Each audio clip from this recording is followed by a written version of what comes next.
Today is Monday, March 9, 2020. Coming up on Roland Martin Unfiltered, Mike Bloomberg drops $2 million on Collective PAC.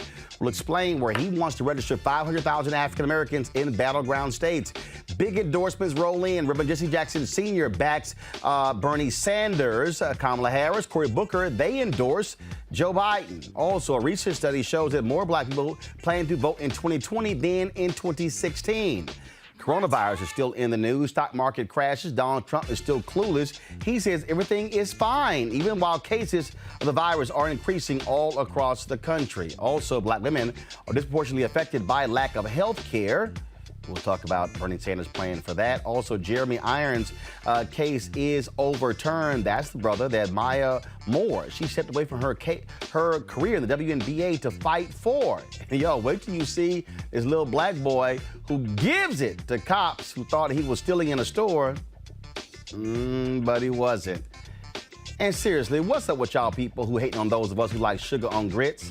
Go to hell with all that damn salt on the grits. That's why y'all got hypertension right now. It's time to bring the funk on Roland Martin Unfiltered. Let's go. He's got it. Whatever the miss, he's on it. Whatever it is, he's got the scoop, the fact, the find. And when it breaks, he's right on time. And it's rolling. Best believe he's knowing. Putting it down from sports to news to politics. With entertainment just for kicks, he's rolling.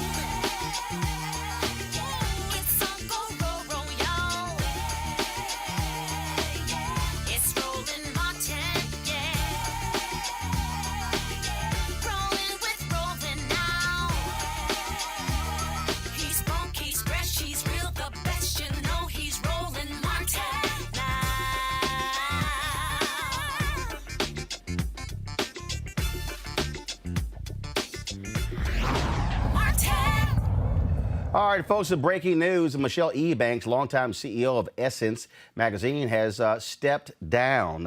Just a few moments ago, we got the press release that went out all across the country via Business Wire that she is stepping down after nearly 20 years as CEO. This is, if you go to my iPad, Henry, this is the quote in the Business Wire press release. When I joined Essence, I could not have imagined this extraordinary journey and how it would transform me as a person and as a leader. I will always be grateful for the opportunity, but most importantly, for the impact that Essence continues to have on tens of millions of black women globally.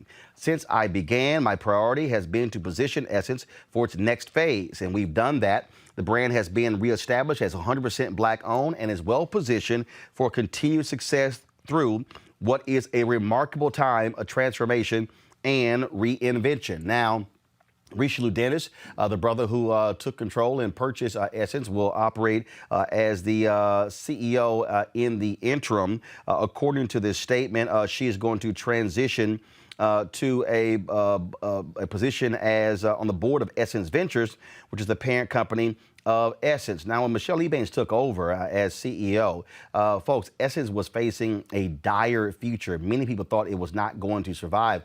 In fact, when Time Inc.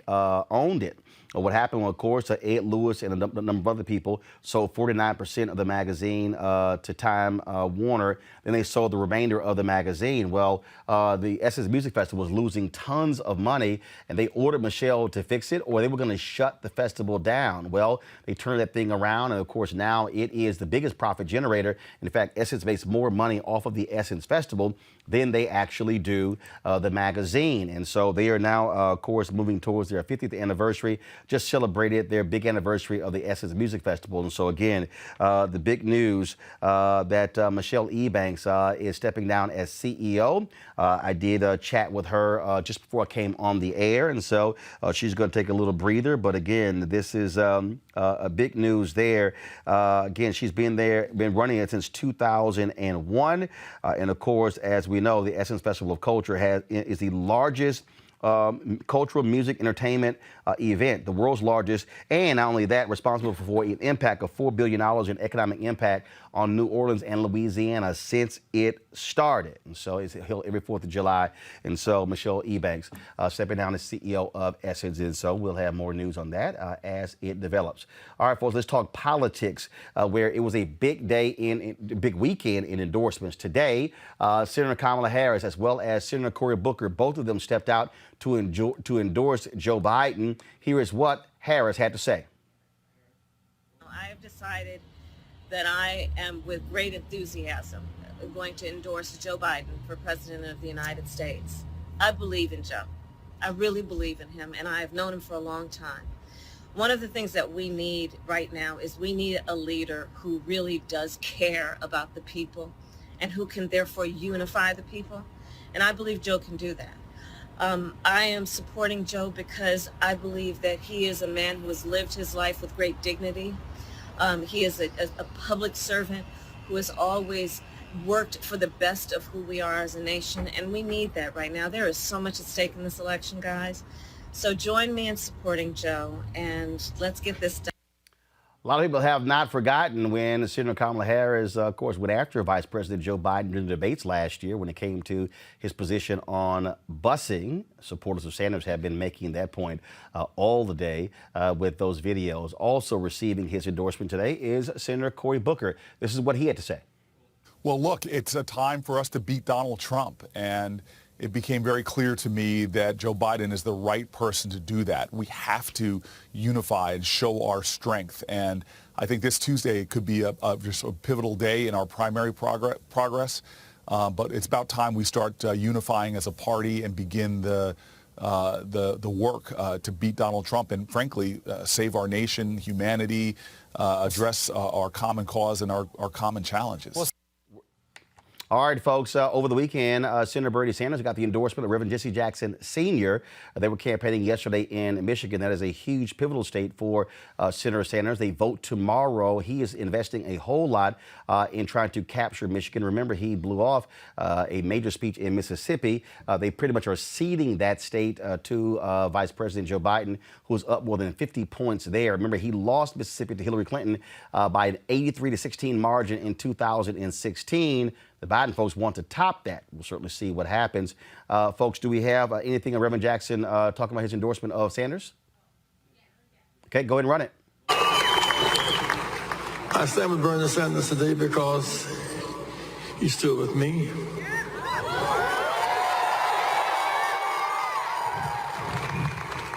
I stand with him because he's never lost his taste for justice for the people. I stand with him because he stands with you. Thank you, Jesse! All right, folks, again, they were yesterday in Michigan where they were campaigning. Don't forget, when we were broadcasting live from the Congressional Black Caucus emergency meeting, Reverend Jackson, we talked about Senator Bernie Sanders. Here's what he had to say. Of course, campaign for you. And so, do you believe the internal Democratic Party critics who say that he is too much of a socialist to run against Donald Trump, that he can't be the standard bearer for the Democrats in November? The language socialism is the problem. You know, interstate highways are social, airports, seaports social, military social, penitentiary social. So we're all social Democrats or social Republicans. So what you're saying is that he would probably, do you think he'd be faring better if he was not a self-proclaimed socialist, Absolutely. but simply advocated the issues? The language distorts who he is. Interstate highways are not private. All these new airports around the country, they're not private. The seaports, you dig in and create ports, they're not private. So we're essentially a public sector economy and with private contracts.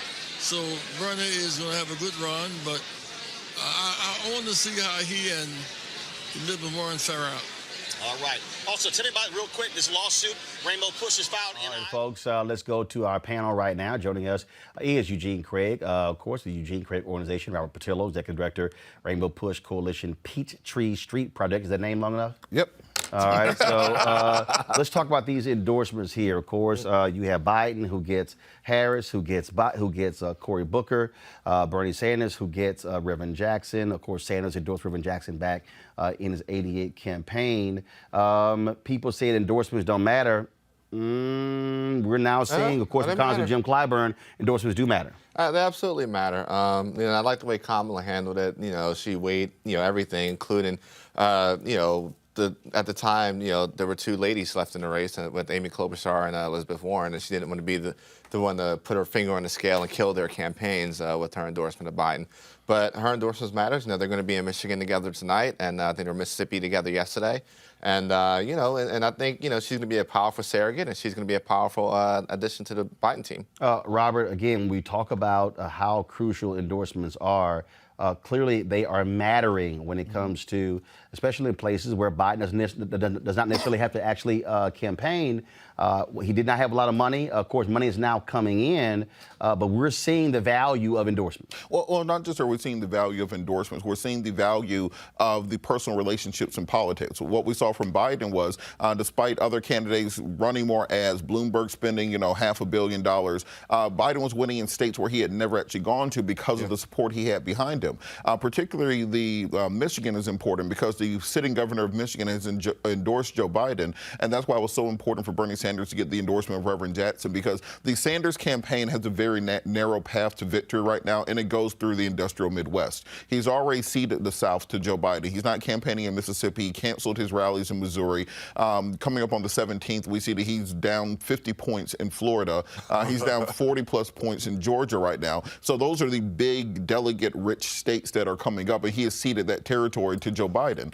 For that reason, it's important that Bernie Sanders has to win, or at least have a very tight race in Michigan for 123 delegates. Thereafter, he has to win Ohio, Pennsylvania, New York, all the way through the industrial Midwest in order to be neck and neck with him delegate-wise, because he's given up on the South. So it's crucially important for him to do so. I want to bring in Avis Jones-DeWeaver, of course, political analyst. Avis, Bernie Sanders not doing well with black voters. No. He desperately is hoping Reverend Jackson can help him in some way when it comes to black voters.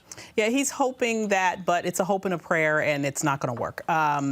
Here's the reality. As Robert just so well put, there's just not a relationship there, and there's not even an attempt to build a relationship there. I mean, if you look at what happened in terms of being noticeably the only presidential candidate that didn't show up for the 55th anniversary of Selma, once again, not going, canceling his Mississippi rally at the last minute, supposedly having a speech on race, but then deciding he didn't want to have the speech on race. Instead, he just just listen to the black folks talk. So there doesn't seem to be any effort. I agree that he's just kind of ceded that ground, and he's basically said, I'm going to go all in on the whitest of white vote and hope that I can make them come out for me en masse. It hasn't worked yet, and I don't think it's going to work in the future. Joining us live right now is Reverend Jesse Jackson Sr. Reverend, welcome back to Roland Martin Unfiltered. Reverend, are you there?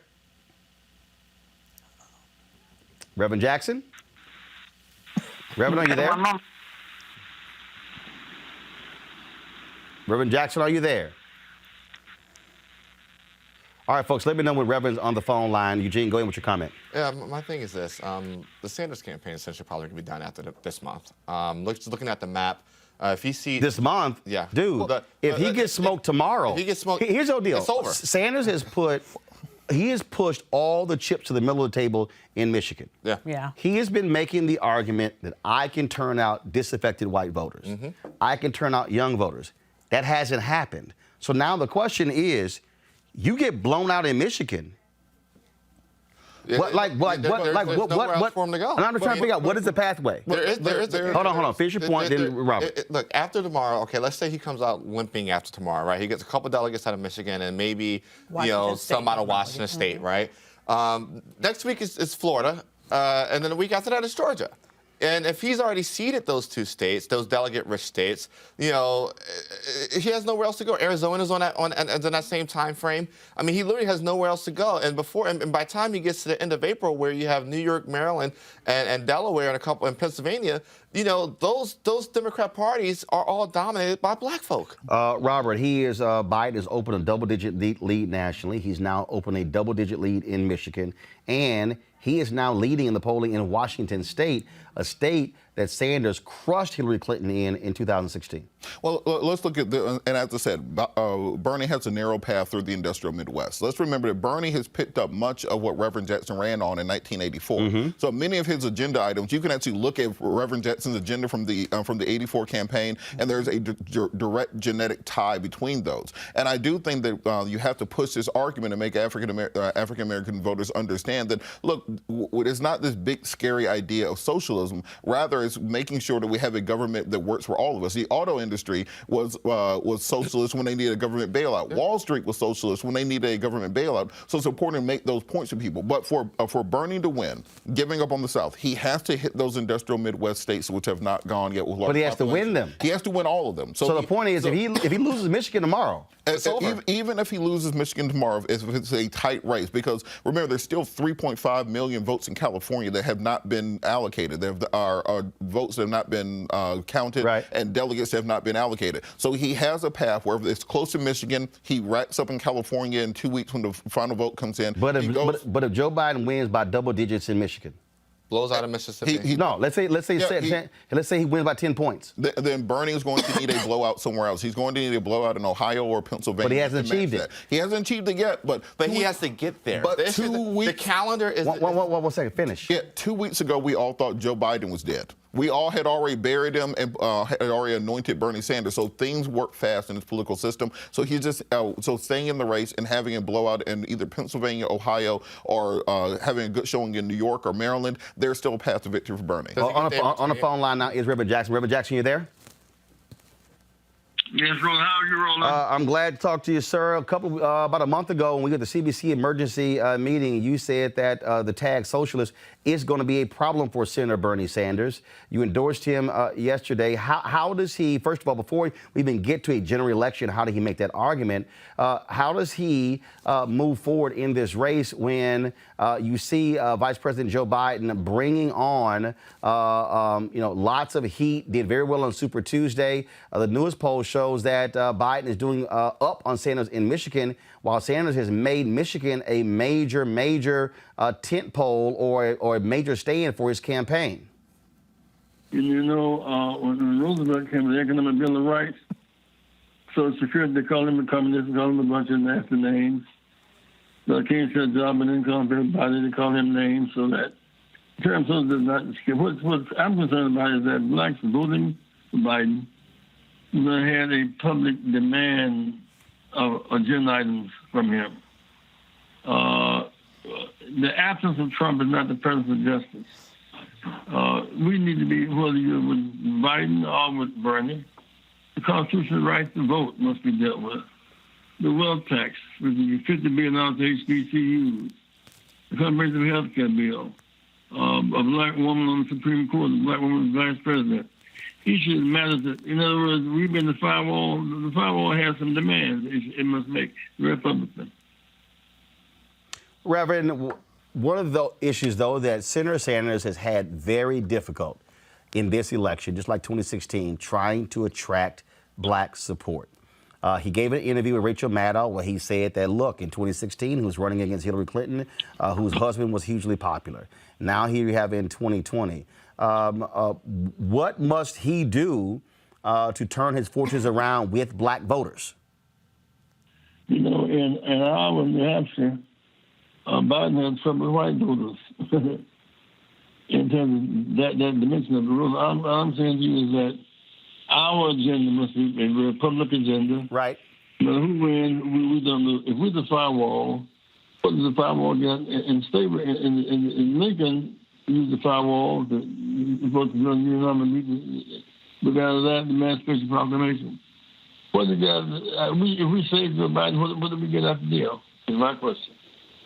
Well, that's a question that a lot of people are certainly asking, and then we'll be, of course, demanding those very questions as well.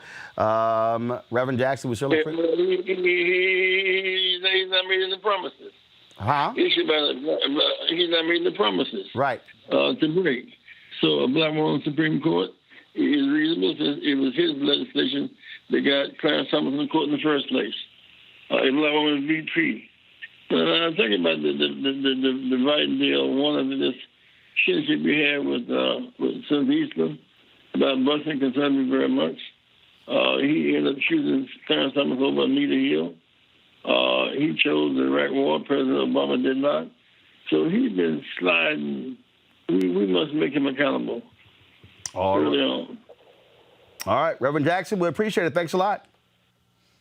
Thank you. All right, then. One of the things that you, Reverend Jackson, just mentioned there, first of all, there were several things. He said, one, black people have not been making demands of Joe Biden. Others would disagree with that. One of the things, though, that he talked about, which I don't necessarily know if it is going to be effective, and that is talking about Joe Biden's past support of busing. Look, Senator Kamala Harris tried that in the debates last year. Did not necessarily go well. Here's one of the things that the Jackson folks have made public, which we already knew. Can we go to my iPad? This was a letter that, of course, Joe Biden sent to Jim Eastland, one of the most avowed racists in the United States Senate. On June 30th, 1977. Dear Mr. Chairman, I want to thank you. I want you to know that I very much appreciate your help during this week's committee meeting in attempting to bring my anti-busing legislation to a vote. I'm hopeful that the bill can be voted on at the next meeting, and with your assistance, I'm confident there is sufficient support for approval by the committee. Here's the deal, though. I mean, it really boils down to, will any of that matter to African Americans? Will any of that matter when it comes to supporting Joe Biden? I think what black folks have decided is we hate Trump so much, we need to beat that man that, looking at these two, that's the best guy who can do it.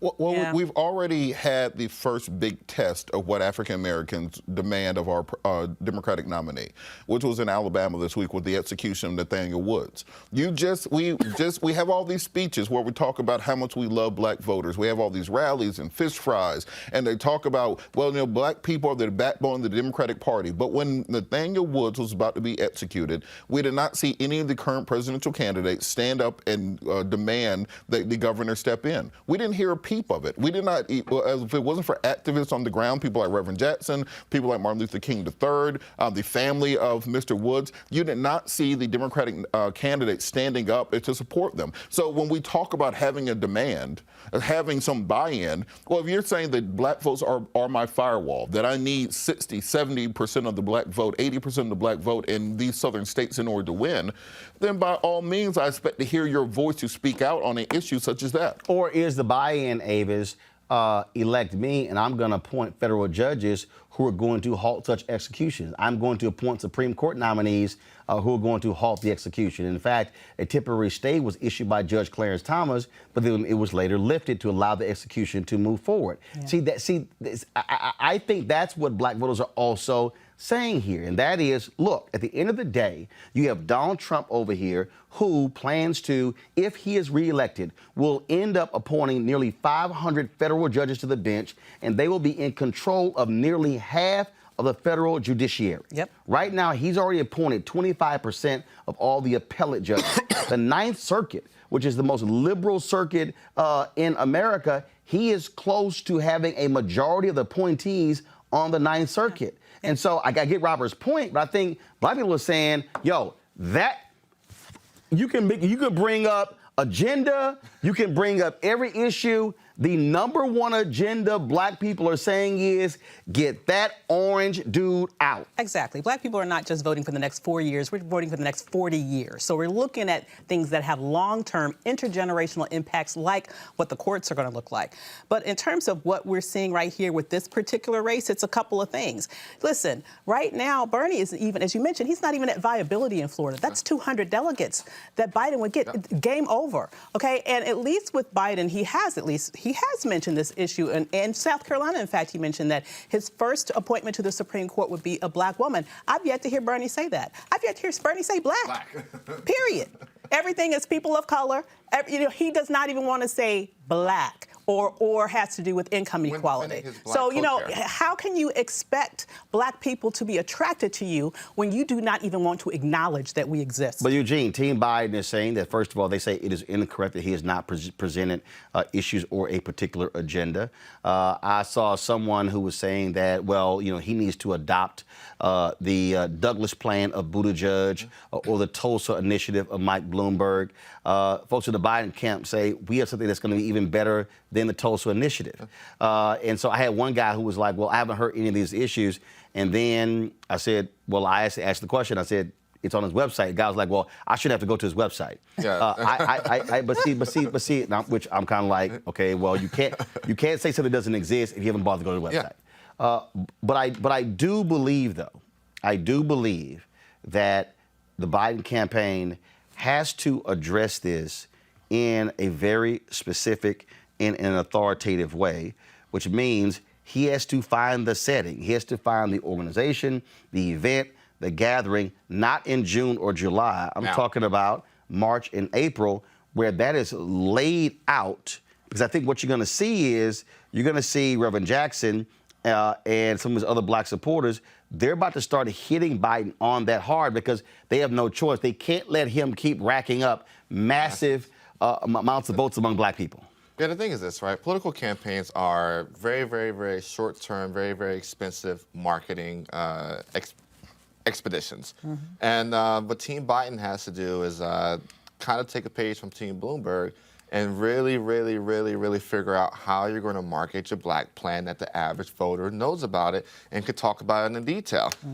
People might not have liked Bloomberg, but they could tell you, hey, he's going to pour $70 billion on the black vote. The question is, you know, how does, you know, Joe Biden's team figure out how to properly communicate that so that it rolls off the tip of people's tongue and it's the first thing they think about. And that's what I agree with you. That's what, he has to do it quickly. He cannot wait to do it. He absolutely has to do it quickly. But here's the thing, Robert, that people still have to confront, and that is I've heard Sanders supporters say, yeah, but Sanders has a black plan. But he doesn't. But no one has to. They still can't answer though. With all of that, why are black voters not trusting Bernie Sanders? Well, a big part of it is having the entire Democratic establishment be against him for the last 6 years. BS. No, it's not BS. He's been running for BS. president for 6 years. Exactly. Four of those years, he ran unopposed. For the last 4 years, before the cycle ramped up, right? So let's say from December 2016 to roughly, let's say, April 2019. The only person who's running for president in this country openly was Bernie Sanders. He's had his Operation Our Revolution. He did nothing for candidates, for people to actually build out and build relationships. In that time span, all the other candidates are running up and down the ballot to help people get elected, to help people turn out voters, to build those relationships. In 2018, Kamala was the most sought after surrogate, the fundraiser for the Democrat Party. And so for Bernie Sanders to keep running out and saying, hey, the party is against me, if you feel that way, it's because you have not invested the time in the party. It's because you, as a person that, quote unquote, built out this massive infrastructure, built out this massive fundraising email apparatus, built out this massive on-the-ground operation, cannot go in and get people elected, cannot go in and become a difference maker, cannot go in and build the relationships that last. And he was the only Democrat, and he's the only person running right now who had any say over the rules that they are running under right now. So how is it that you're the only one that had the say in the rules, and you're the one complaining about the establishment? Hey, honey, you part of the establishment because you made the rules. Robert. So look, if you look at the platform of the Jackson 84 campaign, I'm just going to put that out there. First thing on it, Medicare for all. Next thing on the Jackson plan from 84, reversing tax cuts, ending the war on drugs, infrastructure investment. The 84 Jackson campaign, which appealed to African-American voters, is the same agenda that Bernie is running on. But hold on, wait. But let me go back to the 84 campaign. How many black folks voted for Reverend Jackson? The reason the Reverend Jackson became a national figure is because of the number of African-Americans who voted for him in the primaries. No. Reverend Jackson became the true national figure after 88. The reality is significant numbers of black people supported Mondale. That's actually what happened there. Well, look, you had a significant number. Remember, the entire party was also against Jesse in 84 and in 88. Here's the point that I am making. There are people I saw this video clip of Eddie Glaude where he was talking about, I want to hear policy. Yeah, but Eddie Glaude also told black people not to vote for Hillary Clinton in Don't get me 2016. started. So it's like, so I think that I really think what's happening here is there are a lot of people who are truly overthinking this deal, and they're overthinking this deal to the point that where they're discounting who black people see as the enemy. Black people see the enemy to black people and black people's future is Donald Trump. But So you can, again, let's go down the whole list. Buttigieg, Great Marshall Plan. We can talk about Elizabeth Warren. We can talk about Harris. We can talk about Booker. We can go down the whole line. Black people are saying, I really got two choices. I got Biden, I got Sanders. We hate Trump. Who do I think is going to be the person who could beat Trump? And they're saying Biden. Numbers don't lie. I think it's a different conversation when you see these people on television and on radio and on social media, and folks are trying to go through this whole deal. In fact, I'm gonna try to find this tweet where somebody also said that we're overthinking this whole deal when the person said, yo, a lot of black people are also supporting Biden because he took a back seat to a black man for 8 years. I mean, it was a hell of a tweet. Yeah. And I just think that sometimes we gotta just own up to that real voters are making real decisions, and it's not a whole bunch of bullshit. It's really about, I like him better than him. And you also think of the differences in the timbre of the campaign. I agree with Robert that the policy agendas between the Jesse Jackson campaign and the Sanders campaign are extremely close. I mean, almost identical. But Jesse Jackson's campaign was built around hope. Keep hope alive. It was built around creating this broad coalition of people. It had a sense of bringing people together. That was the feeling that was associated with that campaign. The Sanders campaign is very exclusive. It's very hate-filled. It's very, it is attacking anyone that's not in their campaign. This week you're attacking the establishment. Next week you're attacking billionaires. Next week you're attacking corporate interests. Where do you actually see any evidence of them actually reaching out to anybody? It's not there. Just one real quick. Detroit Free Press dropped their poll. Biden has a 24-point lead in Michigan. This is over tomorrow. And Clinton had a 25-point lead that took place back in 2016. Let me go to this here. Mike Bloomberg posted this tweet, y'all. This November, the stakes are too high. Go to my iPad, please. My presidential campaign is over, but I'm not about to sit on the sidelines. That's why I'm supporting Collective Future, the Collective PAC, in registering 500,000 black American voters in 8 crucial states. This can be a game changer. He's giving them $2 million, folks. It's the largest donation they've actually gotten. This is the thing, I said this repeatedly, that it made much more sense for Bloomberg not to spend $500 or $600 million running for president, but to put that money in a ground game. Same thing for Tom Steyer, the $100 million he dropped. So basically, that's a $600 million that just went up in the smoke. This is going to be a ground game. This is not going to be won air wars. This is going to be on the ground. There were 216,000 Sanders supporters who voted for Trump, who supported Sanders in the primary.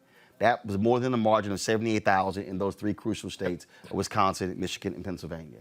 Bottom line is what black groups have been saying, and we saw a 2.4% decrease of black voter turnout in 2016. The Hillary Clinton campaign did not properly fund this. I remember down in Brazil, went to them trying to get $5 million to invest in black folks. They said no. They were sitting on $65 million 60 days out, made her go out and raise the $2 million that was needed. That's crazy. The Friday before the election, they were trying to throw as much money as they can at black people, but it was too late. You didn't do any of the groundwork. Here is Bloomberg saying, yo, we got to put money on the ground now, Avis, and they're funding black groups. They're not funding a Stephanie Cutter-led white group, and then they're parceling out money. No, this is an example of somebody saying, okay, black group, y'all know how to get black people? Here, I wouldn't be surprised when you look at some of the other groups out there where you're going to see that direct funding. That has been the missing ingredient, frankly, from Democrats in the past, because the campaigns sort of just parcel stuff out. This is different. Go. Absolutely. And I hope that's the first of many such levels of funding, because $2 million is great, but $2 million isn't enough. When you think about all of the money that's going to be spent in this campaign, over $1 billion, well over $1 billion, maybe a couple of billion will be spent just on the Democratic side. So to give black people, in essence, $2 million is no, this is one organization. No, this is one organization. That's what I'm saying. I hope this is one of many. I know for a fact that, first of all, he's already said he's going to spend $1 billion to take down Trump.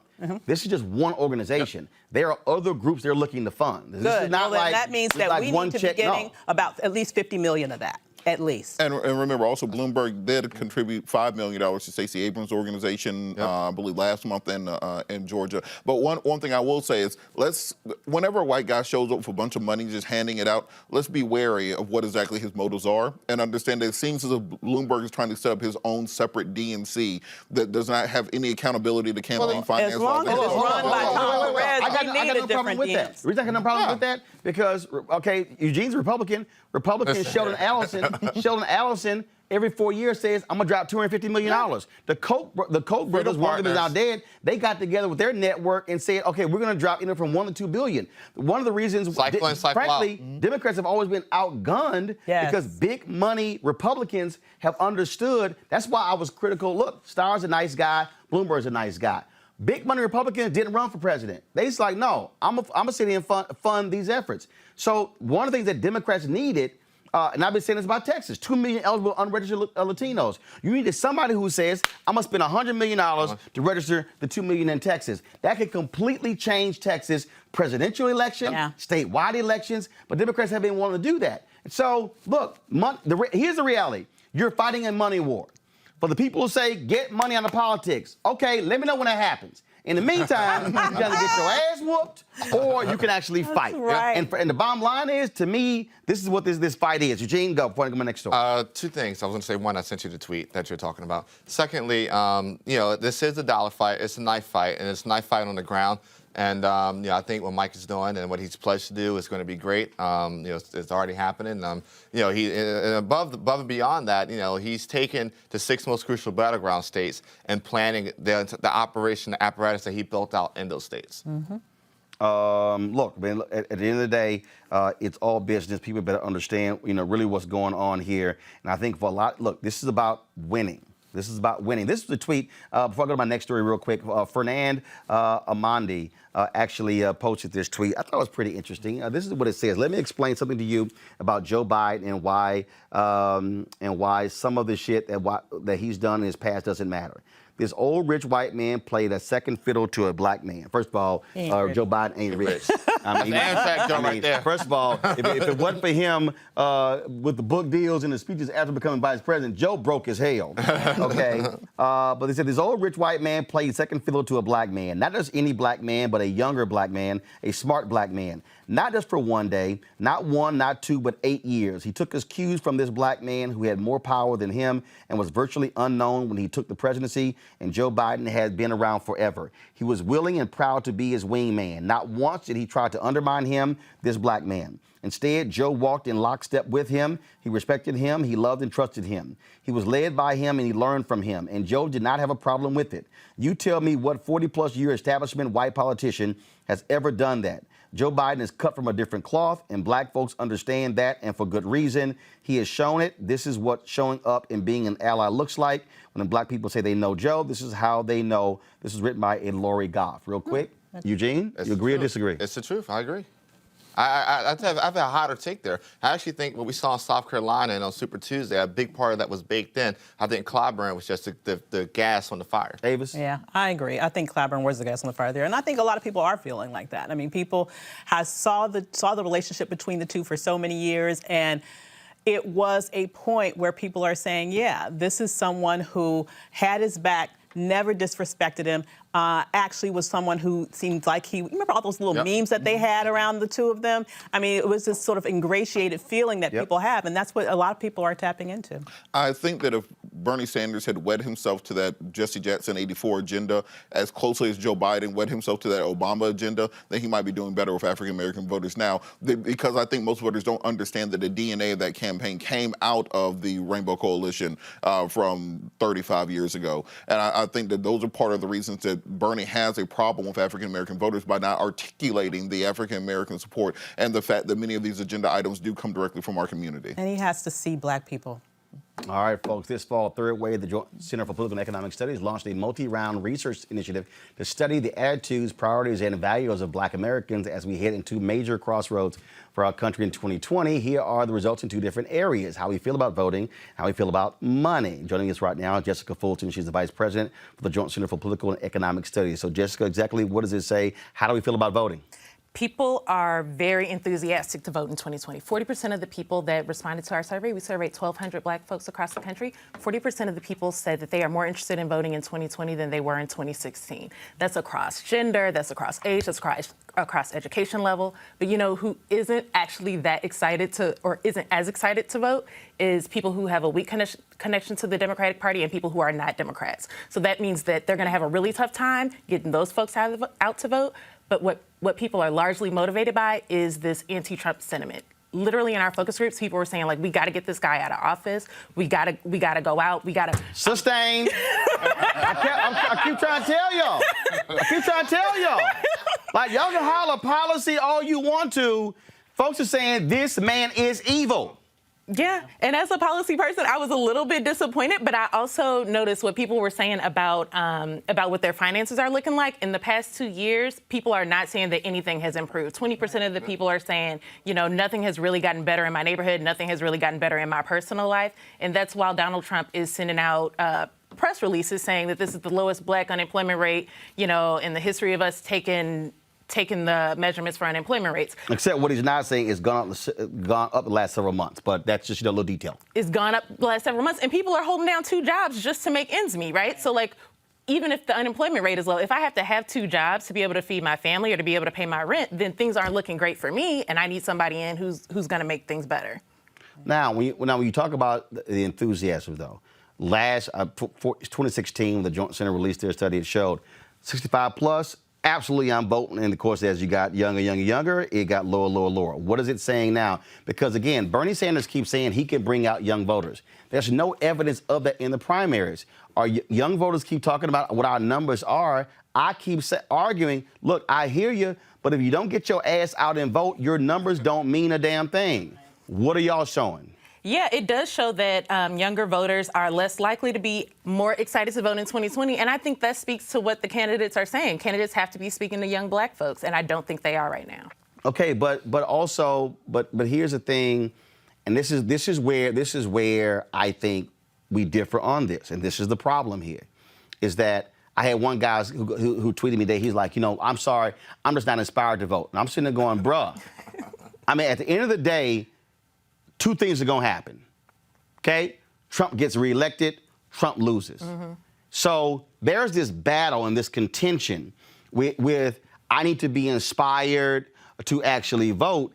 And I'm sitting here going, okay, take your issue, ask yourself what the hell is your top 3 issues, and then say, where do these 2 people on the Democratic side stand? Where does Trump stand? If you're a young person and you say, okay, I care about student loan debt, let's see, Betsy DeVos, what she's done is they've allowed for-profit colleges to continue, and she ignored a federal court order to stop taking money from people who the judge said don't garnish their wages when it came to those loans, that student loan debt. Okay, that's a choice over here. Over here, you got Biden and Sanders talking about how to relieve folks of student loan debt. I'm sorry, what the hell should excite you? One of the things that we actually found was that young black folks are really concerned with housing affordability, which is something that I have not heard any of the presidential candidates on either side talk about, right? And so that's one issue that I think we really need to address. And it's been talked about. Elizabeth Warren talked about it a lot, and other candidates talked about it as well. The problem is, and this is the piece that I keep going back to, the problem is that when people say, I haven't heard it, what they're actually saying is it hasn't come up in the debate. Mm-hmm. Mm-hmm. Right. And the reason it doesn't come up in the debate because the people who are asking the questions don't have a problem when it comes to affordable housing. Okay, it came up in the last debate, but it was like that quick, and there was no real discussion. I remember being at TSU, and I was telling a couple of candidates, bring the shit up. I said, y'all, there's a public housing complex, literally the CUNY Homes, right across the street from Texas Southern University.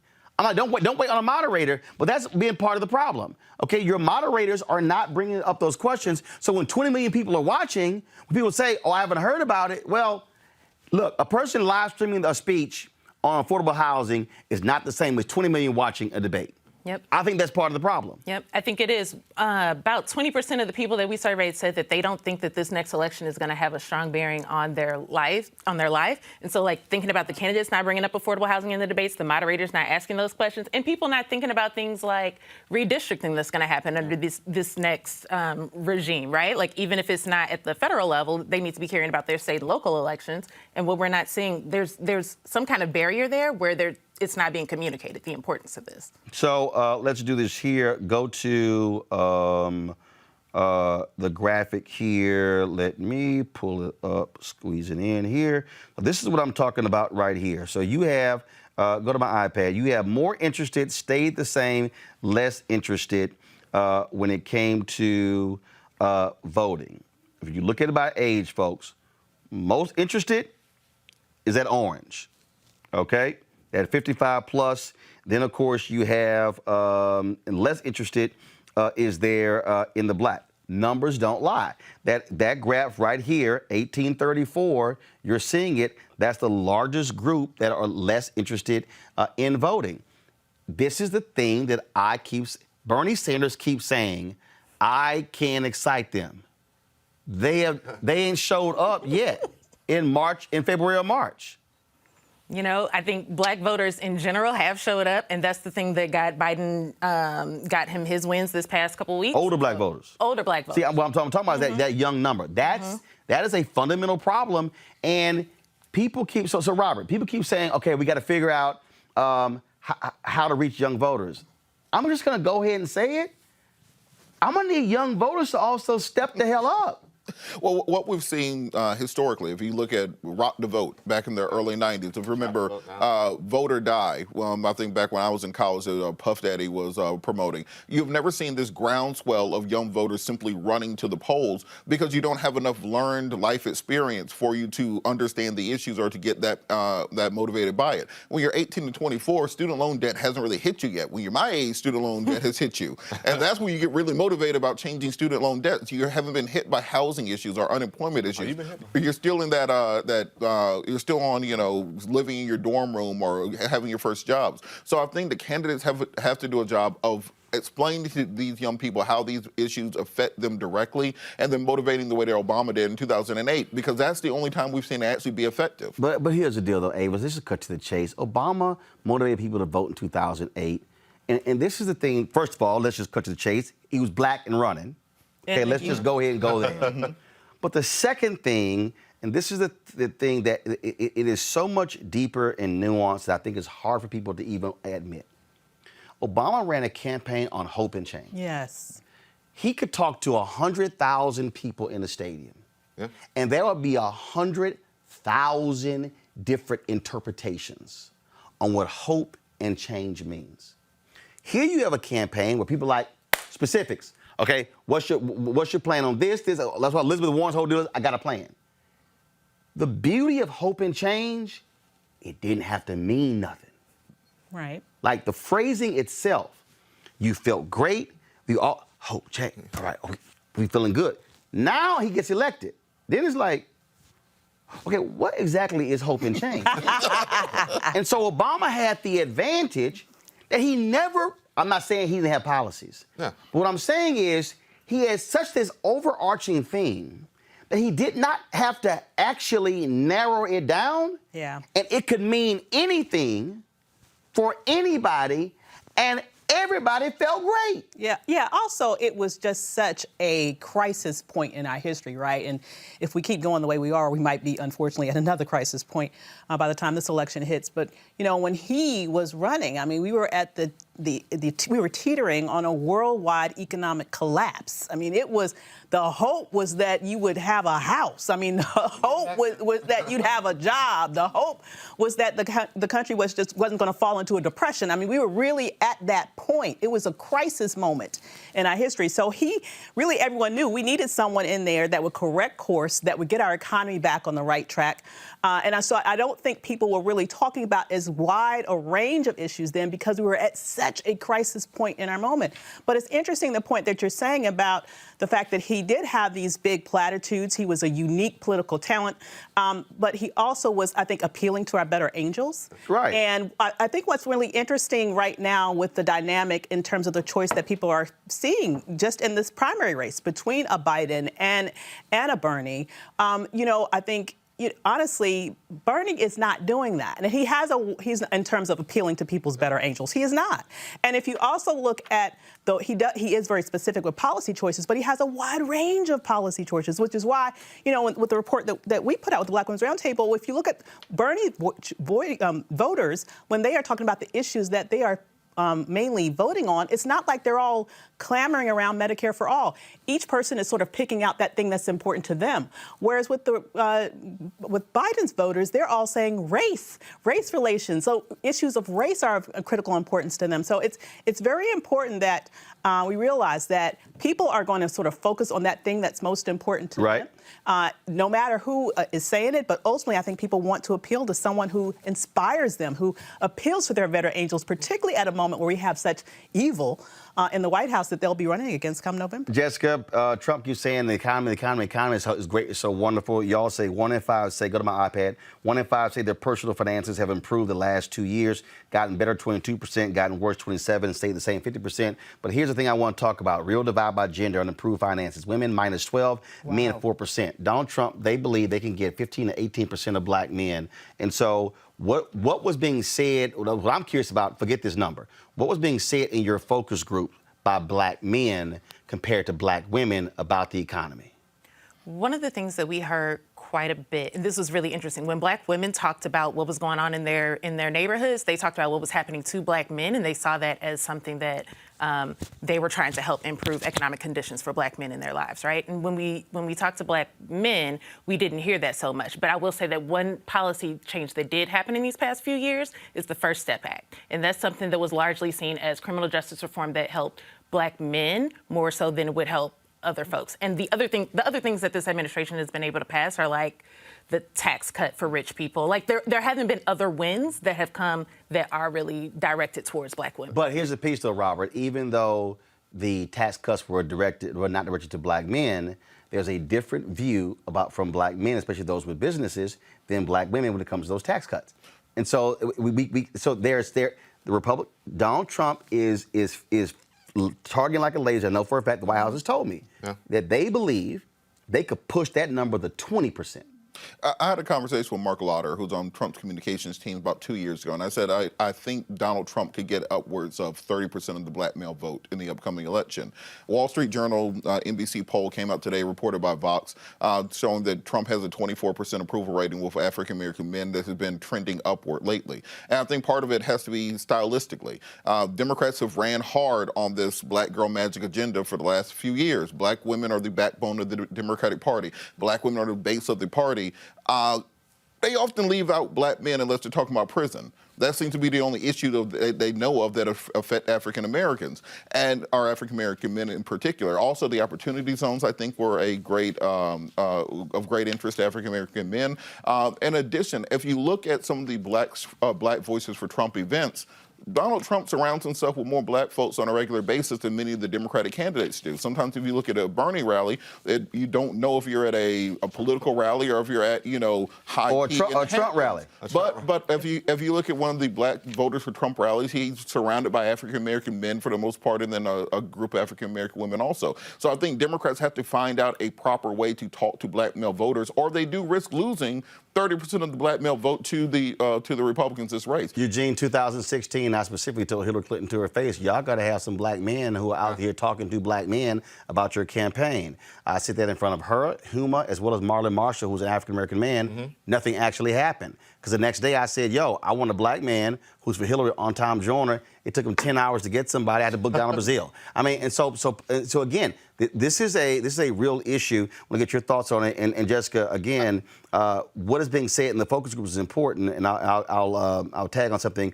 after Eugene finishes. Go. I agree with you. And my philosophy has always been that the GOP gets their act together. They don't need to win black voters. They just need a percentage, right? Yep. And that's what Team Trump's, you need a percentage of black voters, and you want to suppress a larger percentage. Yeah. Go ahead. And that's what Team Trump's getting at. But I do agree with you. Team Biden, I think, look, you didn't give free game to every candidate on this set, right? And look, I think one of the ideas that these folks need to take is they need to probably do a nationally televised town hall with black men talking about the issues that black men deal with in this country, beyond just policing, beyond criminal justice reform. Business development. If we have opportunity zones, how do you get capital to take advantage of them? That's the discussion that needs to take place. But I do agree with Rob, and I do agree with you that the Democrat Party, they do risk losing a percentage of black men to Team Trump if they don't actively, engage them, as it is with any constituency. You could lose to the other side if you don't actively engage. Jessica, the reason I want to hear, because a few months ago I was talking to a white female pollster, and she said when Elizabeth Warren's name came up, she heard the exact same groan from black men that she heard in 2016 with Hillary. And Warren talked about, of course, misogyny, which was what she had to deal with running, as well as Senator Harris, as well, and the other women who are running as well. The reason I'm saying that this is important, this race can come down to margins. Okay, it was 14,000 or so in Wisconsin. It was 10,000 in Michigan. It was about 50,000 in Pennsylvania. And so people might say, look, y'all have this conversation, but look, 15, 18% of black men, no big deal. No, if you're talking about, okay, who can win a state by 5, 10, 15,000 votes? Yep, everyone matters. Mm-hmm. It's a huge deal, and I think that's why investments in making sure that we're getting voter turnout is really important. I think people in 2016 they discounted the voter suppression that was happening. We're going into 2020 where we have not only Russian actors, but domestic actors trying to suppress the vote via social media. And we just got the first fact check, social media post deleted. I think that was today or yesterday, right? We're way behind on dealing with this, and I think we're going to have more problems. All right. Jessica, we appreciate it. Where can folks go to see the full report? It's at jointcenter.org. All right. Thanks so much. Thanks. Got to go to break. We come back. Coronavirus. Stock market. Ooh, talk about having a crack moment. You're watching Roland Martin Unfiltered. You want to check out Roland Martin Unfiltered? YouTube.com/Roland S. Martin. And subscribe to our YouTube channel. There's only one daily digital show out here that keeps it black and keep it real. It's Roland Martin Unfiltered. See that name right there? Roland Martin Unfiltered. Like, share, and subscribe to our YouTube channel. That's youtube.com/Roland S. Martin. And don't forget to turn on your notifications so when we go live, you'll know it. All right, folks, the Dow fell 7.8% today. The last time that happened was October 15, 2008, and the economy was plunging in the midst of a global financial crisis. Coronavirus is affecting everything today. Today was all about the oil prices as well. Now you got Donald Trump, who's saying he may want to give a tax break to companies who are impacted by what's going on. Conferences are being canceled left and right. You got schools shutting down. What in the hell is going on? How could this really impact us financially? Joining us right now is financial advisor Rob Wilson. Rob, welcome to the show. How you doing? I'm fantastic, Roland. Thanks for having me. Again, when you look at what happened with the stock market, every time Donald Trump opens his mouth and says everything is good, it's just fine, y'all don't worry. People have you heard new cases that come out? I mean, this is something that I don't think people really, really understand that could be impacting us for the next several months. We're talking about billions and billions of dollars, not just large companies, but also, I keep telling people, look at the number of nonprofits who are likely to have to be canceling their galas. That now is going to impact the nonprofit sector. So this is going to be impacting folks in all kinds of ways.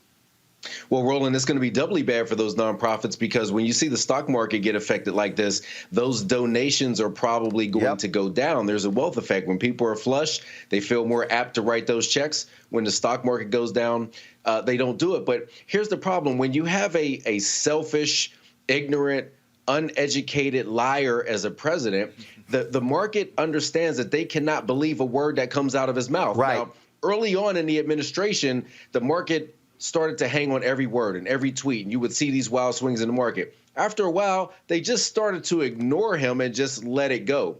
But the problem is there was always going to be some sort of crisis during his administration with which you needed to have a leader that you could believe.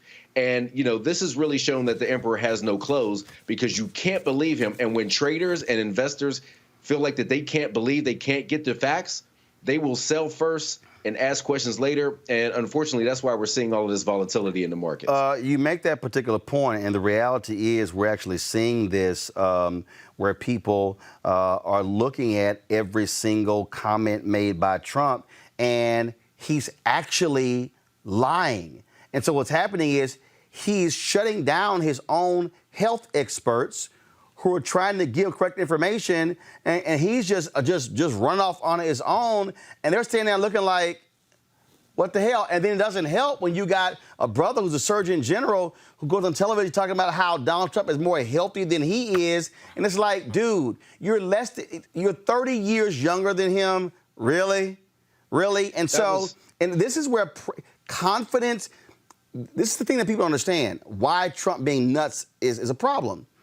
Because and see, here's the thing, all of the Republicans in the primaries, they predicted this. Jeb Bush called Trump a chaos candidate. The 2016 version of Lindsey Graham, I don't know what happened to him, but he knew that Trump should never, ever be in this office. But you know what? A lot of Republicans, they just held their nose and they voted for him because they wanted to get judges and because they wanted to get tax cuts. But you put somebody in the office who has no understanding of economic policies.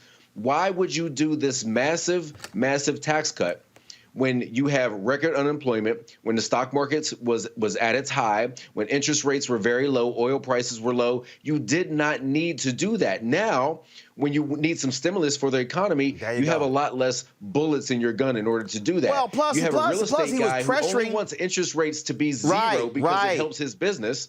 But now, lower interest rates, this is what happens when you drive them down this low. And now the Federal Reserve isn't going to have as much arrows in its quiver either. And so this is the problem when you have someone who's inexperienced, who's anti-establishment. They don't actually know how to guide the country through these crises. Well, you make that point about economically, and you're absolutely right, because, look, he's been badgering the Fed to lower interest rates, and they finally, got tired of the badgering and did so. But you're right. This is a moment. So again, let's say he wants to inject an economic stimulus. Well, guess what? You're the one who gave up all that damn revenue with your tax cut. Now the problem is your debt is what, $20 trillion. So what the hell? You're going to tack on 5-10 million more, and then then you got Democrats who are going, okay, yeah, we went to the White House, I'm going to clean up your damn mess. Well, it seems like Democrats always have to do that, Roland. There's only a couple of presidents who, throughout the years, who have negative stock returns during their administrations, and both of them are Republicans, Richard Nixon and George W. Bush. We may be headed that way with the Trump administration. If it gets there, there's going to be a lot more pain in the stock market to deal with. But it does seem like always Democrats have to come in and sweep up the mess. And then you have somebody like Trump who gets in office and pretends and lies and tries to tell everybody that the stock market's great and the economy's great because of what he did, when realistically all he did was take over a really good economy from what President Obama left him. Right, Wilson, we really appreciate it. Thanks a lot. Thanks, Roland. All right, folks, update on the coronavirus internationally. Here are the number of cases. 111,817, 3,893 people have died from this. 62,722 are recovering. Now, currently infected, 45,000 people. Mild conditions, around 39,000, 5,983 serious or critical. Now, in the United States, total cases 423. Total deaths have been 19. And it's now been reported positive coronavirus in 35 states, including Washington, D.C. Folks, when you talk about what's happening, there was a priest here in Washington, D.C. who shook the hand of 500 parishioners. Now that church is shut down for the first time since the 1800s. It's got to be incredible. I love, Robert, all of these damn conservatives are running their mouths, talking trash about coronavirus. Now we find out a dumbass at CPAC who had special access, gets infected, likely came in contact with Matt Schlapp, Pence, Trump, all of them. And now you're going, what in the world is going on? Then you got Matt Gaetz, of course, the congressman out of Florida, who made light of coronavirus and wearing a gas mask. Now he's in self-quarantine. Y'all going to love this here. But guess what? He's on self-quarantine, but he rode today on Air Force One. And so did Doug. Y'all, go to the iPad, please. This is a photo of Matt Gaetz getting on Air Force One. How dumb are the Trump people where you will allow somebody to even get on Air Force One who is now self-quarantined? Well, remember, also, Doug Collins, congressman from Georgia, running against Kelly Loeffler, is self-quarantining right now, who is shaking President Trump's hand on the tarmac there. Senator Ted Cruz is also self-quarantining right now. From a political communications standpoint, somebody who wrote talking points for politicians for a couple of decades, the Trump campaign and the RNC has handled this virus outbreak literally the worst way plausible. Hold up. You're mentioning Doug Collins. Y'all go to my iPad. This is Collins shaking hands with Trump on the tarmac. Boy, that's a self-quarantine. Robert, go ahead. This is the worst possible way to handle a movie president would do a better job of handling a crisis of this nature, primarily because what you have to do is project competency, project an idea that this is under control, that we know what is going on, spread correct information. The fact that his first instinct would say that this was the Democrats again creating another political hoax, and then you have the hundreds of thousands or millions of Trumpians who take his word as gospel, who think this is just all fake news. They compared it to Russiagate. They compared it to the impeachment hoax. So when you start off from that perspective, and then you double down on it by saying many people have a mild case and can just keep going to work, while the health organizations are all saying, no, if you have a mild case, keep your ass at home and away from me. And I think it's very, very, very much important that we understand that we have to get some competency in this. You have a neurosurgeon on staff in your cabinet. Put him in charge. No. He was on ABC. Is he better than Mike Pence? He was on ABC on Sunday. Oh my God, he was awful. and to be truthful, I was reading one of the posts today. He doesn't specialize in Hold on, I was reading one of the posts today though in the Washington Post or New York Times. And the reality is, okay, it ain't like, first of all, he oversaw the HIV outbreak with needles in Indiana, and that was screwed up. Yeah.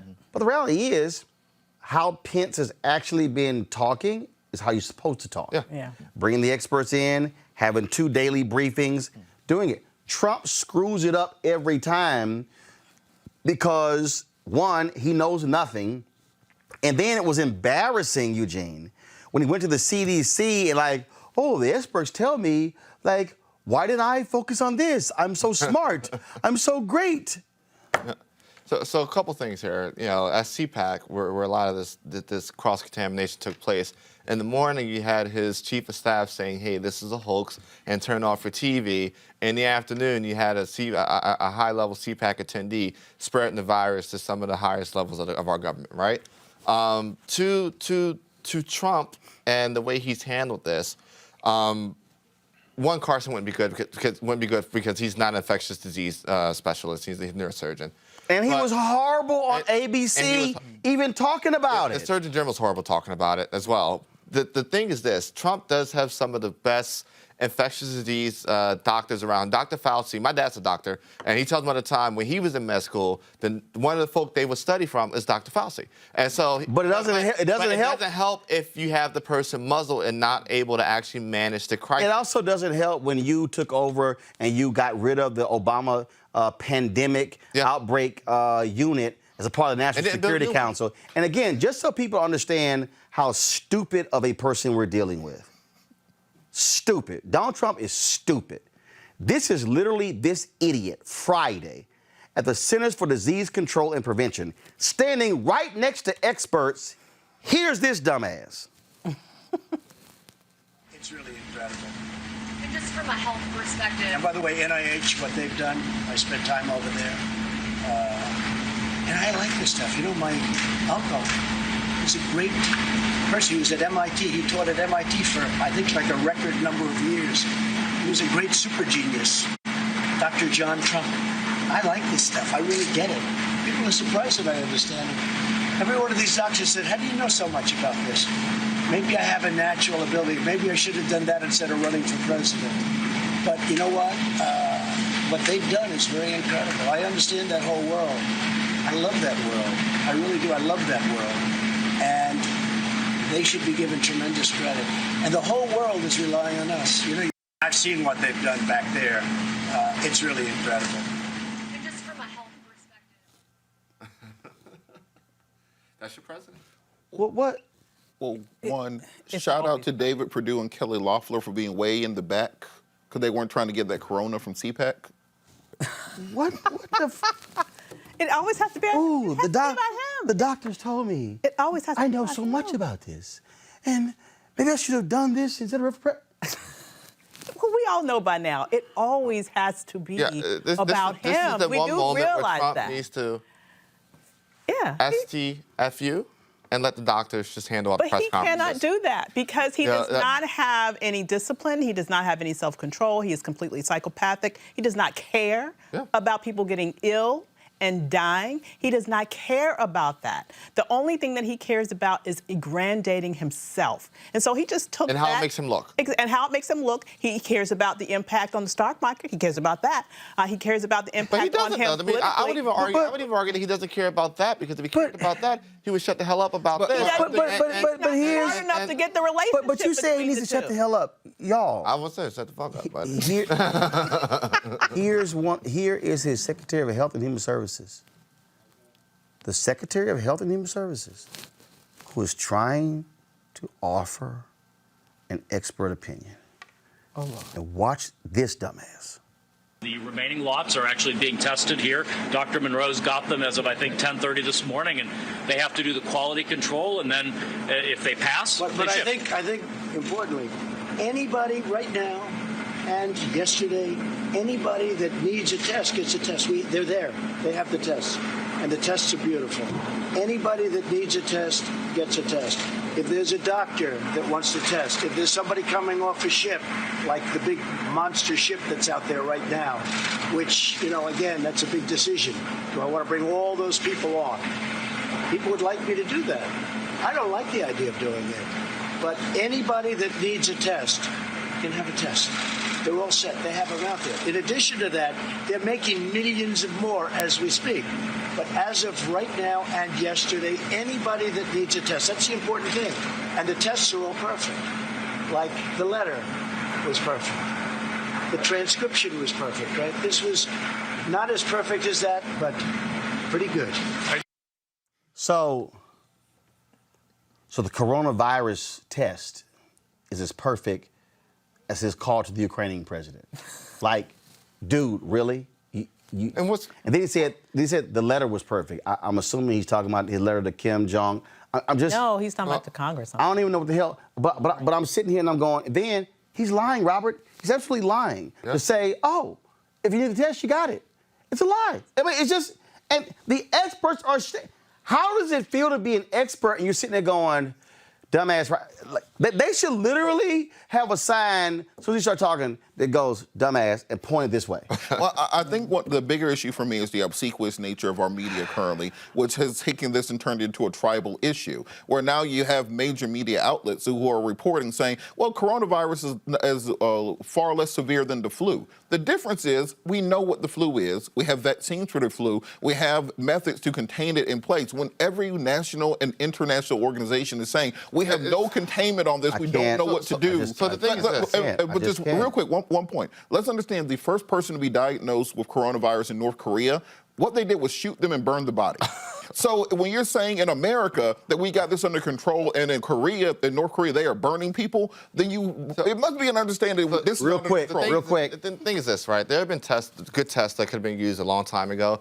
The Trump administration wanted to wait to have an American manufacturer do the same test. Secondly, you don't have to, just as a notice out there, you don't have to wait for the test. They're literally, cardiologists can literally take the x-ray of a lung and see if, you have the tracing of the coronavirus, which is much different than what the tracings of pneumonia would look like. The third thing is that, look, got to just let the experts and the doctors do their job. Dr. Fauci said on air two days ago, they won't have a vaccine for at least another year. So I think, look, if the federal government's going to fail you, you got to turn to the states, and a lot of the governors out there are doing a good job and actually taking care of their people. Yeah, but all these dumbass conservatives who say smaller government, we don't like government. Bet you like government now. Got to go to a break. When we come back, more Roland Martin Unfiltered.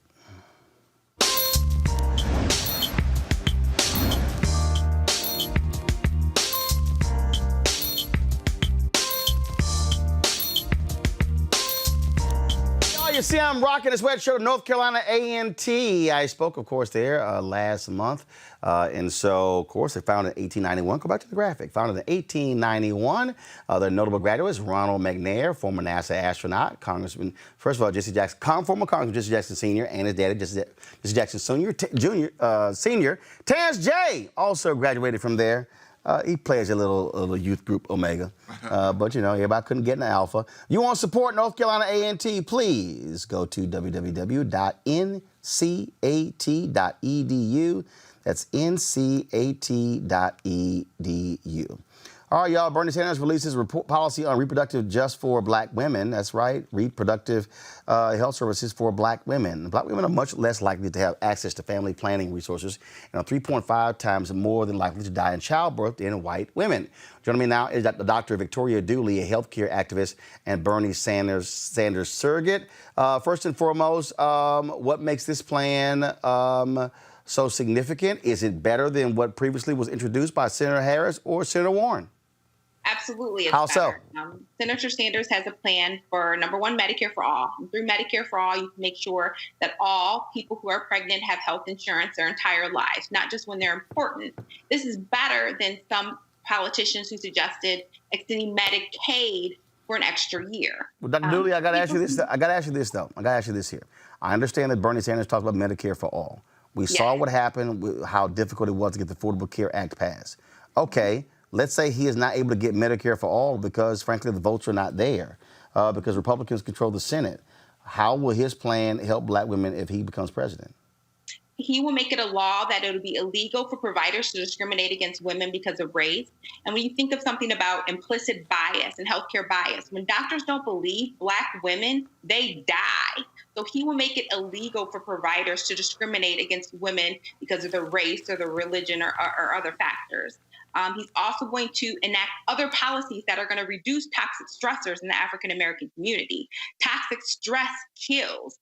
And so he has a plan to cancel all student loan debt, all of it. He is the only candidate who has a plan to cancel all student loan debt.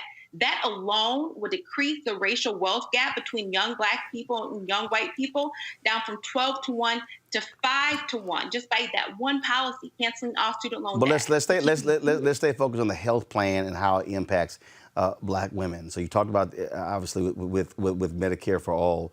Through executive action, reverse all of Trump's dangerous policies. He's going to make sure that when judges get appointed, they support Roe versus Wade as law. But 1 second. He's going to make sure that those pregnancy centers. Hold on. First, you mentioned executive orders and then federal judges. So when you say executive orders, you said he would sign executive orders reversing Trump's policies. What specific policies in the healthcare area? He's going to make sure that crisis pregnancy centers do not get Title X funding. Those are centers who basically they try to discourage women from getting abortions. They don't provide any sound evidence-based treatment. So he's going to make sure that they don't get funding. And he's going to increase funding for Planned Parenthood and other organizations that do provide sound medically based care for women. But I got to ask you, how does he do that with executive orders when that's actually a function of Congress? Senator is going to make sure that all the cuts that Trump has passed to make it harder for women to get reproductive services that they deserve are reversed. If you want to talk about his policy to make Black women decrease Black maternal mortality, he's going to increase funding for hospitals where most Black women deliver. Black women deliver at a concentrated number of hospitals. And so he's going to make sure that they have the funding to hire social workers and care coordinators who can follow those women through their pregnancy and make sure that they have the resources that they need to have a healthy pregnancy. He's going to let midwives, doulas, nurse practitioners practice at the full extent of their license. He has a plan to increase the amount of physicians of color. When patients are cared by Black doctors, Black patients get better care when they are seen by Black providers. So by expanding, he has a plan to make all HBCUs, public universities, public college tuition free. When you eliminate those financial burdens and barriers to people of color obtaining higher education, we can get more Black doctors, more Black nurses. And by having more Black doctors and nurses, we are therefore going to give better care to Black women. Research is clear. When patients of color have doctors that look like them, they have better health outcomes. All right. He's going to make sure that hospitals have national standards to deal with postpartum hemorrhage. So a lot of times Black women die because they bleed to death. And hospitals that are in areas where are concentrated where a majority of Black women deliver, they accept a lot of Medicaid. And so they don't have the high reimbursement that they need to implement evidence-based protocols to prevent women from hemorrhaging and dying. So he's going to make sure those hospitals get the funding that they need to institute evidence-based protocols to make sure that women don't bleed to death and die during pregnancy. All right, Dr. Victoria Dooley, we appreciate it. Thanks a lot. Thank you. All right, folks, got to go to a break. We come back. Man, WNBA star Maya Moore postponed her career to fight for the release of this brother. It happened today. We'll explain next on Roland Martin Unfiltered. You want to support Roland Martin Unfiltered? Be sure to join our Bring the Funk fan club. Every dollar that you give to us supports our daily digital show. There's only one daily digital show out here that keeps it black and keep it real as Roland Martin Unfiltered. Support the Roland Martin Unfiltered daily digital show by going to RolandMartinUnfiltered.com. Our goal is to get 20,000 of our fans contributing $50 each for the whole year. You can make this possible. RolandMartinUnfiltered.com. All right, so a lot of y'all are always asking me about some of the pocket squares that I wear. Now, Robert don't have one on. Now, I don't particularly like the white pocket squares. I don't like even the silk ones. And so I was reading GQ magazine a number of years ago, and I saw this guy who had this pocket square here, and it looks like a flower. This is called a shibori pocket square. This is how the Japanese manipulate the fabric to create this sort of flower effect. So I'm going to take it out and then place it in my hand so you see what it looks like. And I said, man, this is pretty cool. And so I tracked down, it took me a year to find a company that did it. And so they make these about 47 different colors. And so I love them because, again, as men, we don't have many accessories to wear. So we don't have many options. And so this is really a pretty cool pocket square. Now, what I love about this here is you saw when it's in the pocket, you know, it gives you that flower effect like that. But if I wanted to also, unlike other, because if I flip it and turn it over, it actually gives me a different type of texture. And so therefore it gives me a different look. So there you go. So if you actually want to get one of these shibori pocket squares, we have them in 47 different colors. All you got to do is go to RolandSMartin.com/pocket squares. So it's RolandSMartin.com/pocket squares. All you got to do is go to my website and you can actually get this. Now, for those of you who are members of our Bring the Funk fan club, there's a discount for you to get our pocket squares. That's why you also got to be a part of our Bring the Funk fan club. And so that's what we want you to do. And so it's pretty cool. So if you want to jazz your look up, you can do that. In addition, y'all see me with some of the feather pocket squares. My sister, who's a designer, she actually makes these. They're all custom made. So when you also go to the website, you can also order one of the customized feather pocket squares right there at RolandSMartin.com/pocket squares. So please do so. And of course, it goes to support the show. And again, if you're a Bring the Funk fan club member, you get a discount. This is why you should join the fan club. All right, folks, WNBA star Maya Moore has postponed her WNBA career for the second year to fight for the release of a man that she believes is wrongly imprisoned. Well, guess what? Today, a Missouri state judge, Dan Green, ordered the conviction of Jonathan Irons to be vacated. The finding was that his defense had provided enough evidence to prove he was wrongfully convicted.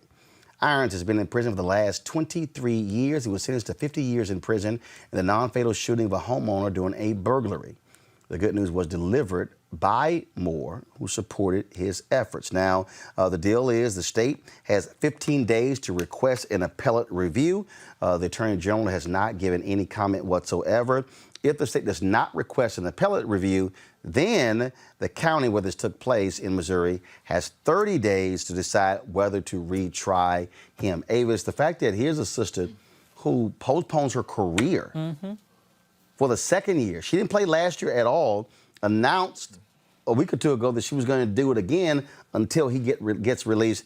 That's huge. That is huge, because when you think about a professional athlete only has a very short amount of time where their bodies can really take that level of activity. And so the fact that she would postpone her career for potentially she was willing to do up to 2 years in her prime is huge. But it's good to see that her sacrifice has now ended up in the justice. Hopefully it'll stay this way, that she was seeking to get in the first place. Robert, again, this guy's been there 23 years, sentenced to 50 years. Always said, I didn't do it. Well, I think looking at the Nathaniel Woods execution, looking at this case, it really does push the need for full-scale criminal justice reform. And I love what our athletes are doing. We have to concentrate more than just on Kaepernick. You have the players' organization founded by Michael Jenkins, Anquan Bolden, who are doing great work in criminal justice reform space. We have to really key in on this on the state level, because there's only so much that the federal government can do when it comes to these issues. We get very excited for presidential elections, but guess what? Your city council, your county commission can do more. Federal level, only 10% of prisons on the federal level. Yeah, and 90% on the state and local level. Yeah, so state and local level. You know, things like in custody voting for inmates in county jails who have not been convicted of a felony. Or how about unanimous death penalty verdicts? Louisiana changed theirs.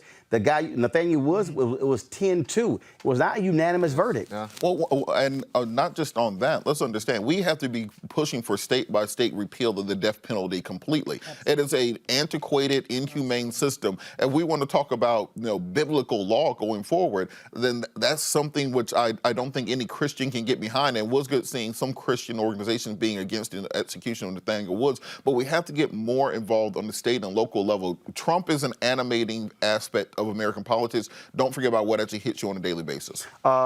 Eugene, again, what's interesting here, according to the New York Times story, he was prosecuted for burglarizing a home, yet the decision by the judge today was all based on fingerprint evidence that said that there was a, quote, the fingerprints found inside a door that would have been used to exit the house did not belong to Iron or to the crime victims. That was never even brought up in the trial. Yeah, I mean... So the prosecutor withheld it. Prosecutor withheld it. And look, we see dirty prosecutors across the country every day. One of the things I think that could be a demand on whatever the next administration is that, while a lot of these cases, about 95% of these cases are on the state level, one of the things the federal government could do is create a new unit that's fully funded at a way only the federal government can do to review every single case from the last 30 to 40 years that's happened at every level of government. That's something the federal government Department of Justice can do and present findings where there's been prosecutorial miscarriage, where there have been where folk are currently sitting in jail and should be sitting in jail. That's something where the feds may not be able to make an actual decision on it, but they could provide the resource, provide the talent, and provide the execution to lead to more situations like this, where you had a guy that lost. Think about this: when he went in, there was no active use of the internet widespread. Now he got to learn how to, his entire Walkman camera, everything is now fits on an iPhone. Right. That's the type of lost time that these people are losing. That when they're sitting in jail for these amounts of time. Well, unfortunately, a lot of these states also do not provide for what I dare say is proper compensation for folks who have been impacted by this as well. Just got an email here, some breaking news here. Henry, go to my iPad. Derek Mitchell was one of the TSU Board of Regents, Texas Southern University Board of Regents, who was voted against the firing of the president, Dr. Austin Lane. He has submitted his resignation to Governor Abbott in Texas. His letter, I just got this email this morning. I delivered my letter of resignation from the Board of Regents of Texas Southern University to Governor Greg Abbott. The decision was a difficult one, but necessary. Over the past few months, I have found myself at several crossroads, which forced me to either make decisions which were popular to a certain group or do the right thing. I chose a path of resistance and stood alone in defense of what what was right. My heart is full of fond memories of the work that was accomplished on behalf of the students of Texas Southern University, and my conscience is clear.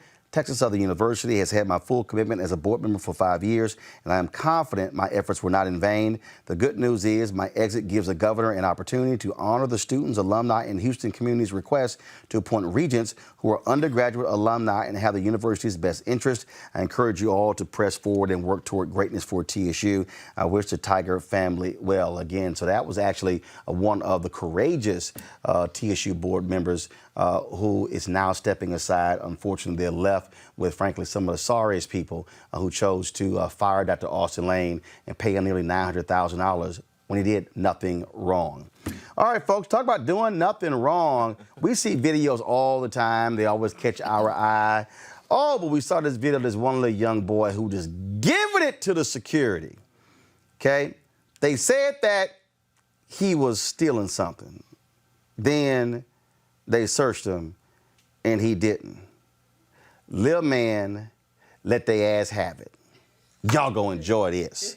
Press play. All these police officers think I was stealing. Look at him. Look at him. Look how dumb he look. Look at him. I want all y'all badge number too. I swear to God, I'm not playing. Look at him. Look how dumb they look. How dumb you look. How dumb you feel. I ain't had nothing on me, did I? Crazy. Feeling so stupid. Look at him. Look at him. Look at him. Man, I thought I was stealing. Look at this man. Over here looking like the man off of, bro, what? Stop playing with me, bro. They thought I was stealing. Now they feeling stupid. Nigga, because they caught D'Anthony with all this stuff. Nigga, I ain't caught me with nothing. I ain't had nothing. I want your badge number. What's your badge number? Jamin. Yup. Bro, hey, can I get your badge number? Huh? Right, no, can I? Bro, don't put your hands. Hey, bro, don't put your hands on me, bro. Look, y'all see it, right? Don't put your hands on me. Bro, can you get your hands off me, bro? Are you gonna stand up again? No, I ain't gonna stand up. Get your hands off me. I want your badge number too. And my mom, I want your badge number. I want your badge number because your badge number is about ready to pop off your fat ass. I want every one of y'all badge number. I promise you, I want every single one of y'all badge number.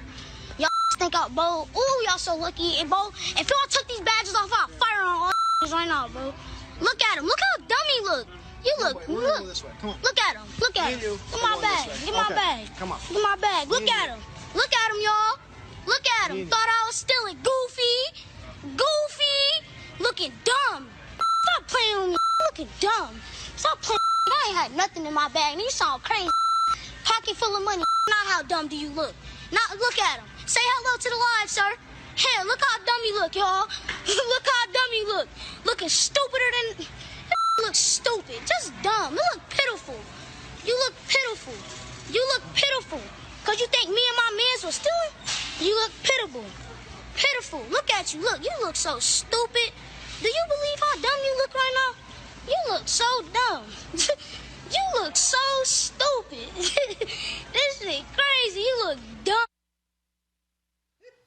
All right, y'all heard the beeping. My man used the N-word a number of times. I don't allow that on my show. That's what the beeping was. But damn that, I was using that video. Oh, yeah. I mean, I saw when Talcum Max reshared it, and so, I look, train the kids so they know what to do in a situation like this. Kid was smart, and he knew he was in the right, more power to him. That's why I ain't got kids. I was raised in on the one hand, my dad was a Southern Baptist, born in 1932. On the other hand, my mom was a very devout Caribbean Catholic. So I'm just imagining me saying any portion of those in words, and the cops would have been holding my mom off me. That would have been the issue. So yes, the police officers were absolutely in the wrong. I'm glad the young man had been trained to get badge numbers to record the incidents. But I've seen more people who are in the right take ass whoopings by cops for talking their way into such. So my only additional advice would be record, ask for badge numbers. Try not to berate officers on camera. Just you're not gonna get justice on the side of the road. Damn that! I'm straight with it, Avis. I would say, and I think that little boy has a career in comedy. I thought he was quite entertaining. And, with all of the injustices that we do see, it's good to see somebody actually win in that moment. So good for him. Look, little man was giving them hell. Somebody has to do it. Yep. All right, y'all. We have had this debate numerous times over the years. This weekend, Bakari Sellers ignited this thing further when he sent this tweet out on social media. When he said we had a minor crisis in the Sellers household this morning. He said, I can't see the, is it Eben? I can't see it. Cooked grits for breakfast. And there was no sugar in the entire house. Now, that led to, if there's one thing you see on social media, you got a huge battle between, you got these people who say, you don't put sugar on grits, that's cream and wheat oatmeal. I'm straight up hashtag team sugar on grits. I don't give a damn what y'all think. All y'all can go to hell if you don't like it. Your ass ain't paid for them grits. You ain't fixed the grits. And that's what I'm going to do. And you got this other group, oh, no, you put salt and you put other stuff on it. Avis, I don't want no salty-ass grits. Hell to the no. I mean, I'm from the South. We put sugar on grits. But then you got all the people from the South like, oh, my God, we don't do that. I mean, this thing went on for like 48 hours on social media. In fact, here was Jamel Hill. This was what she responded to the whole deal on the show. Malcolm X didn't dip his head in the toilet to ease the burn from his fresh conch for you to be putting sugar on grits. Oh, God. I think it's very clear that there's a correlation between people who put sugar in grits and who gets coronavirus. Let's understand that grits were invented for the express purpose of carrying salt, butter, cheese, and little chopped up pieces of bacon. That's what grits exist for. That's the only reason for having that in nature. First of all, hold on. Say it again. What'd you say? You got to put salt, butter, cheese, bacon. Then you lay down for a nice about noon. Dog, that's pizza. Look, you the one trying to... Damn, you describing pizza. You want a bowl of pancake batter or whatever it is that happens to put cheese... I've never even had a sugar grit. I don't comprehend the concept or idea behind that. First of all, let me tell you something. I don't need no damn cheese and no damn grits. Keep that bullshit out, okay? I cannot stand they putting cheese. Leave grits the hell alone. If your ass wants some cheese in, give it to them on the damn side. Look, this goes against every part of me being a diabetic, but sugar and grits is amazing. But you gotta add some cheese. Oh, Jesus. You gotta add some. No, you don't. Add some cheese. Let me tell you something. There's a Waffle House about 15 minutes from me. Like your ass not a conservative. Listen, Robert's whatever the check is clearing for that day. Damn.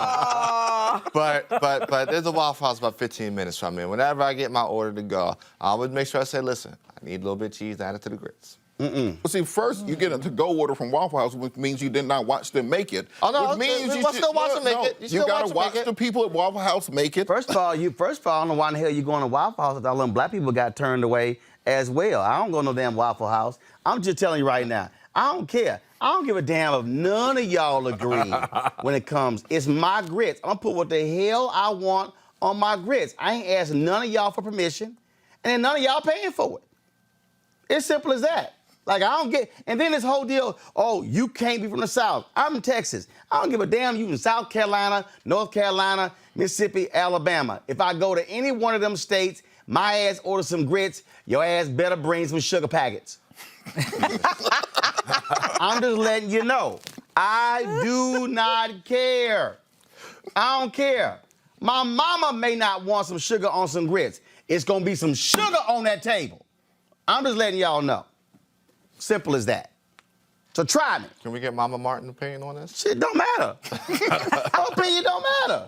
So do you put sugar in your rice? Like, what other things do you oddly put sugar in that don't belong there? If my black ass feel like put some sugar on some rice, it's going to be some sugar on that damn rice. Absolutely. Sugar and milk you put in rice. See, I don't put no damn milk. That's cereal. That's why I eat at everybody's house. But I don't put, no. But you ain't got to eat at everybody's house. You eat whatever the hell you want to eat. It's more for me, damn You eat whatever the hell you want to eat, but I'm telling you right now, I'm going to put some sugar on the grits. I don't care what none of y'all think, and it's not going to be some cheese grits. If you tell me you got some cheese in the grits, damn it, I'm not eating grits. I can't stand, no. Not if they got cheese and sugar? Hell no. Which part of I ain't eating no damn cheese and grits you don't understand? So do you put sugar on mac and cheese? Where does cheese and sugar go together at? Not at all. But it works. No, it doesn't. It works. It does not work at all. It works. Well, no, that ain't. But I am gonna sit here play. Let me try to find it. I was sitting here tweeting earlier. Y'all have that? Let me see. Hold up. Let me see here. Hold up. I'm gonna see if y'all had a clip of Cheryl Miller, the great basketball player. Oh my God, y'all. Cheryl Miller. I think I sent it to y'all. Let me see if I can try to find it. They were discussing this on ESPN, and my Lord, this child here, I can't even. Y'all. She said something she put in spaghetti. Oh yeah, that's crazy. Just go my iPad. Go on. Swirling around the internet, putting sugar in your grits. Starting with you, Cheryl. Is that a soft move or a boss move? Oh, soft move. H to the no. You gotta put some strawberry jam in that bad boy. Lots of butter. But sugar in cereal, not in grits. Strawberry jam? Strawberry jam? Yeah. Strawberry jam?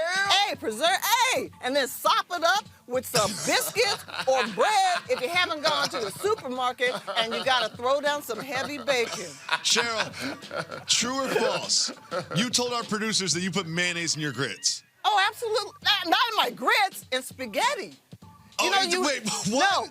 No, in spaghetti. You just take a little dip, kind of like soften it up and everything else. With some garlic toast. That is nasty. There is a controversy swirling around the internet, putting sugar in your grits. Starting with you. Oh, no. It was her ass said mayonnaise in spaghetti. That's what I'm wondering. I'm done. I ain't. Let me tell you something. If you even come near me with some mayonnaise, if you thought Undercover Brother reacted like a fool, I can't even tell. Now listen, I love mayonnaise on sandwiches, but when it comes to spaghetti... Stop. Yes, sir. Listen, you can't have a good hoagie without mayonnaise. Right there. Hey, Robert, ain't no doubt. His ass a black Republican. Yeah. Or he might be one of the Russian. No, his ass a black Republican. You cannot have a good hoagie without mayonnaise. He just said mayonnaise. Let me tell y'all something. It's a good sandwich. You can't even bring mayonnaise in my house. Yeah, why would you have mayonnaise when Kraft sandwich bread exists? Why? On a good hoagie, you cannot have. I feel like we need to convene a council of our elders. No. The black elders will tell you mayonnaise is absolutely against code. We need all mayonnaise. We are the code. Mayonnaise does not. Mayonnaise has never been a part of the civil rights movement. Nobody know lunch counter from mayonnaise. Right. When the black people were trying to sit at lunch counters, when them 4 North Carolina A&T freshmen sat at lunch counter, on that counter was damn ketchup and mustard. Not no Dijon mustard, that golden ass mustard. It was not mayonnaise on that damn counter. And there was some sugar on that counter for the grits.